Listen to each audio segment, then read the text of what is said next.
BJP ठारू प्रतिशोध नेउछंती नवीन पट्टनायक। राज्यपाल पुओ पाई नाकुरी कांदी सारिलाणी बीजेपी सरकार। बीजेपी बेकोरे कंटा हुई लागिछि बीजेडी। जिलापाल कोण फौजदारी मामलार तदंत करंती प्रश्न कले प्रमिला मलिक। हाँ दर्शक बंधु, एबे ओडिशा रे बीजेपी ठारू प्रतिशोध नेउछंती नवीन पट्टनायक। एमिति नाम देउछंती जे बीजेपी सरकार एबे चिंतारे पड़ी जाइछंती। राज्यपाल रघुवर दासंको पुओ ललित कुमार द्वारा एएसओ को माडो मराजिबा घटना रे राज्य सरकार कौनसी कार्यानुष्ठान ग्रहण करुनथिबारु विरोधी दलर मुख्य सचेतक प्रमिला मलिक राज्य सरकार को प्रश्न करिसेंती। से कहिसेंती जे गत जुलाई 7 तारिख रे राज्यपाल पुओ एएसओ को माडो मारिले किंतु ताहार तदंत हेला नाही। राज्यपाल और मुख्यमंत्री एएसओ सह कौन आलोचना करे ताहा मध्य जणा पड़िला नाही।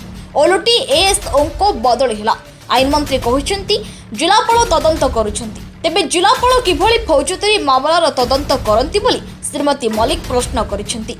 ओडिया अस्मिता कही क्षमता को आसीथिबा सरकार जणे कर्तव्यरत सरकारी अधिकारी को माड मारिथिबा राज्यपाल पुओ को सुरक्षा देबाकू जाई घटना को रफा दफा करने पछरे केउ स्वार्थ अछि बोली से पचारिछंती, जहाकू नै बीजेपी सरकार को टेंशन बढ़ी चलीछि।